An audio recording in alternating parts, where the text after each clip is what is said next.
ba noppi xanaa dañuy tollanti rek wala delloo buub ca boy ga man déjà damay curieuse torop comme ni ko yeneen sénégalais yëpp di amee curiosité pour mën a découvrir kan mooy Dame Mbodj parce que nit bu nekkee personnalité bi tey am jaar-jaar ñu koy gis ci réew mi mu ciy doxal ci anam gu nekk wala fànn bu nekk da ngay am également xalaat wala njoxtu kii fan la war a jógee lan moo tax li animé ko wala enfance am nan la tëddee moo tax tout le temps dañuy bëgg tamit suñu invité yi bu ñu fi ñëwee ñu nekk ay personnalités yu mag ñu bëgg a dugg ci seen biir xam leen bu baax a baax moom Dame Mbodj nag ñu xamle lu ndaw ne rek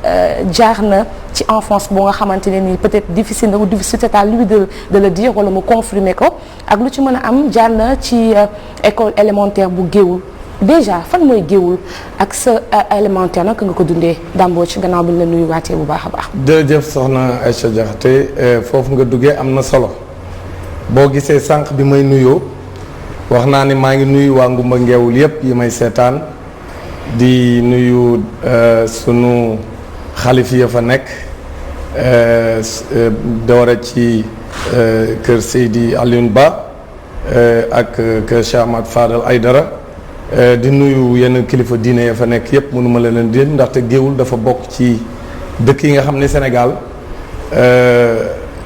bokk na ci dëkk yi siiw ci ay kilifa diine yu fa samp seen daara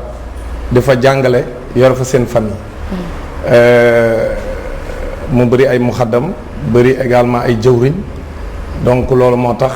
bu ma nekkee man koo xam ne foofu laa soqi koo dama si kontaan lool Géoul nag mi ngi nekk benn commune communauté rurale la woon bi may nekk tout tànk waaye ci communalisation intégrale bi léegi moom dafa nekk commune ci département Kébémer nekk donc ci région de Louga foofu mooy Ngumba Ngeewul nekk dëkk boo xam ne rëyul lool waaye dëkk bu am tur la ndaxte ci jëppi jamonoy traite ci jamonoy tubaab ya Géoul dafa nekkoon ville dëkku traite boo xam ni wax dëgg yàlla ñëpp xam nañ ko ndaxte lieu d'échange la woon loolu moo tax man foofu laa dëkk juddoo nag ci benn village bu dend ak moom bu tudd Kiir Diom boo xam ne kuy dugg Géoul sax di nga ko gis parce que mi ngi ci kaw tali bi. Kiir Diom mooy Kiir Diom ci boppam laa juddoo. maa ngi juddoo Kiir Diom Dakar wi. ci à 3 kilomètres de Géoul. bien sûr boo jógee Kébémer boo départ Dakar ñëw ba Kébémer. booy dugg Géoul foofu la village bi nekk daanaka sax lotissement bi waa Géoul di xaar ci meeru Géoul bu ñu ko defee dañuy xëttaloo. daanaka Kiir Diom day dugg ci biir Géoul parce que diggante bi dafa gàtt. donc damay wax sax ni yenn élèves yi nga xam ne ñu jógee ca quartier yi sori Géoul xale yi jógee Kiir Diom di jàngi ci lycée bi bu ñu déparé ñoom xale yi Kiir yi mën nañ leen a jiitu te ñoom ñu ngi ci te lycée bi mi ngi biir Géoul mais dafa nekk presque entre Géoul ak Kiir Diom parce que fi mu nekk dafa xaw a sori biir dëkk bi donc man Kiir Diom googu laa juddoo màgge donc parce que sama yaay moom fa dëkk li andi juddoo ma juddoo Kiir Diom nag mooy que ni sama yaay dafa yéex a rejoindre maison familiale bi ak Géoul boobu papaam mi ngi nekk mag ñi dañ daan def loolu maanaam sama waajuru góor ne ko wattul sa baay ndaxte boobu màggat na te moom moo doon ki ko doon toppatoo donc ma koy wattu ba ni mu génne àdduna mu doog a ñëw nag ci kër gu mag gi ak Géoul léegi nag man donc bi ma feree man maa ko jiitu ci kër gu mag gi moom sama yaay donc aaw bi moo ma yar muy mère Nogay Sall ma nga ca jiitu na te yàlla na ko yàlla xaare àjjana moom moo ma yar ci moom laa nekk te sama yaay bi mu ñëwee ci kër gi dindiwu maay fàttali ko sax moom soxna su baax soosu Nogay Sall bi mu génnee àdduna am na ñoo xam ni dañoo defoon ni sama yaay moo génn àdduna waaye juumuñu ndaxte yaay la ci man dama doon wax ni man maay caatam ndaxte moom am caatam ma gën a ma fukki at donc noonu la ma bëggee woon sama yaay bi mu nekkee ci kër gi dindiwu ci dara kon nag ma am nag waajur góor woo xam ni du woon maye dara comme ni ko nit doon waxee c'est-à-dire que loolu déteint na ci sama personnalité parce que sama waajur góor waa Ngumba ñu ngi may seetaan da doon wax ne man kenn ñëmu la ak sama doom parce que sama doom ñëmu la tooñ dafa ñu yar ci rigueur maanaam amul tooñ amul tamit layam ma dugal baat bi parce que xam naa ñu bëri ñu ngi koy xaar donc loo mën a def it nag moom da nga koy teg ci yoon da daan wax ne man sama doom du ma liggéey di ko bàyyi muy toog ci kër gi parce que moom da doon bay di dunde ba ay doomam màgg yor ko bi ay doomam màggee jàng ku ci nekk am sa liggéey samay mag ñoom ñoo ko wut ci yoru kër gi mais kër gu mag la yore woon te ci bay dong la ko yoroon di bay di dunde doom yëpp bu xëyee jiital leen ñu dem ca tool yi bay man loolu laa def may nekk élève à Géoul nekk élève également à Kébémer au CM Macodou Kange Sall de Kébémer foofu laa amee BFM Géoul laa amee entrée en sixième amee BFM Kébémer dem jànge Louga au lycée Malick Sall de Louga foofu laa amee bac. ci la ñuy ñëw sax nga jógee fële nga xam ne moom moo di Géoul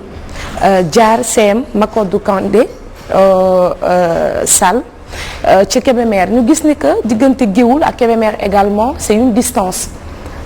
ndax Dame Mbodj da daan def déplacement jóge Géoul pour mën a dem ba Kébémer mën fa jàngi wala dafa amoon déplacement bu muy def comme jamono jooju metti woon na peut-être. waaw Kébémer dama am sama mag joo xam ne moom moo fa sëyi yore fa njabootam muy Mariétou Mbodj moom laa nekkoon këram donc dama daan dem weekend du bari na Géoul ndaxte diggante bi Kébémer ak Géoul 20 kilomètres rek la. am na ñu naan 18 17 mais c'est une vingtaine de kilomètres parce que ñun moom suñu dëkk yi day màgg ba nit ñi xamuñu distance net yi. parce que Géoul dafa nekk ci diggante Kébémer ak Louga.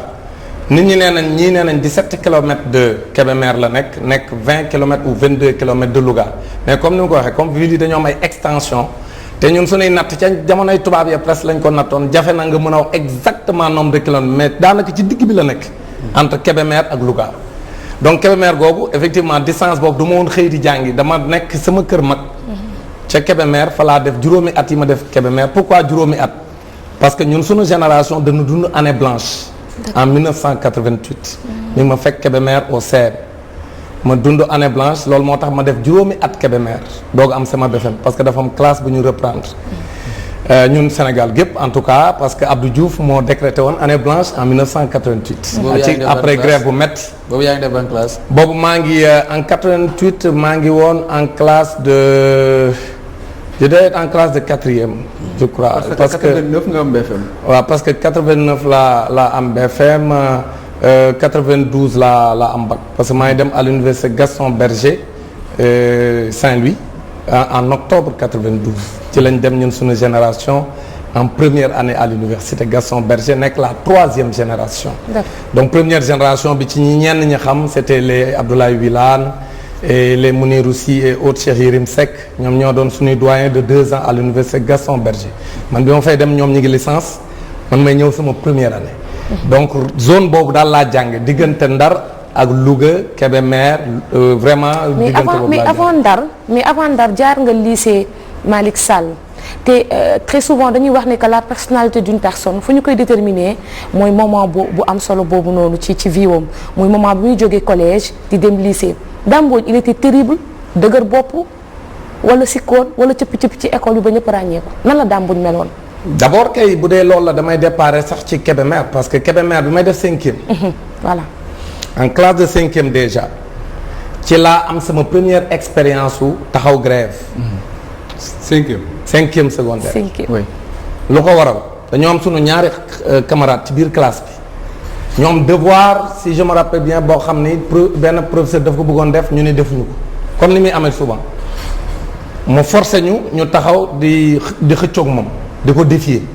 mu tànn ñaar ci ñun sanctionné leen may leen 0 wax ne ñoo ko jiite te fekk du woon sax ñaar ñoon daanaka man jàpp naa ni maa ko jiite woon bi mu leen sanctionné may leen 0 ñu jàpp ni c'est injuste ñun ñu ñëpp ñu dajaloo ci classe man mii maa ko jiite ma dajalee waa classe ni leen bu ñëwee tey classe dañ ko défier day dindi 0 yi mu may sunu gars yi wala du ñu jàng tey. défier sa professeur. ah oui ñu défier ko waaw. léegi bi ñu defee loolu en classe de 5e. 5e déjà 5e déjà. sama morom yi moo bokkal classe ñu ngi may dégg ak Kébémer ak Géoul ak tas nañ ci dëkk bi am nay kilifa yu bëri yoo xam ñu ngi fii ci Dakar bi loolu amee maître bi daan ni prof bi daan ni sunu responsable bi demal wal ma surveillant bi ñu ne ko bul dem donc mu taxaw génn après ñun ñu profité ci génn ci salle bi rek commencé sànni xeer bi ñu sànnee xeer 6e yi génn 4e yi génn 3e yi génn école bi yëpp génn ñu dajale ak ñoom ñëpp dem ca benn coin ci CM bi. booba sax daanaka mun ñoo def discours bu leer ci tubaab daanaka daal wax nañ leen ni daal dañuy grève parce que ñun ñu ñuy jaay doole sunu ñaari moroom yi may nañ leen zéro donc na ñëpp ñibbi et puis nañ dem raay ba xaar fa pour gendarme yi ñëw ñu xeex ak ñoom parce que boobu. raay ba c'est important. raay ba soriwul waaw fa la xeer yi nekk nañ njëkkanteeg ñoom raay ba buñ ñu jiitu parce que booba dañu am information parce que loolu keroog maa ngi koy wax ne tam sama xarit bi ma woo ne ma jour boobu c'est parce que principal dafa ñëw menacé bi ne woo na gendarmerie woo na préfet pour mu woo gendarmerie pour mu ñëw parce que boobu nit ñi dañu ragaloon gendarmerie. ñun tamit ñu ne nañ gaawantu parce que xam nañ ni gendarmerie ci ñi xam Kébémer ña nga ca côté ville ba. ñun il fallait comme ñun CM bi mi ngi ci côté Mbaabu donc xeeru raay bi lañ doon bañ ñoom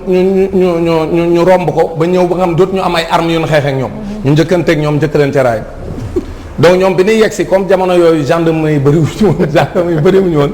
daanaka ci gàttal dañoo xeex ak ñoom ba mën leen ñun parce que boobu ñun ñoo leen gën a bëri booba nag grève bëriwul dëkk bi yëpp ne xale yi danoo réew parce que booba grève du comme léegi. est-ce que xam nañ ko sax. boobu kenn xamu ko sax presque booba grève du comme léegi nag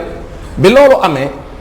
vraiment man ak sama génération ñu dem laqatu ca ñi xam Kébémer ca wetu prison ba ci benn kër bu nekk foofu c'est à la périphérie de Kébémer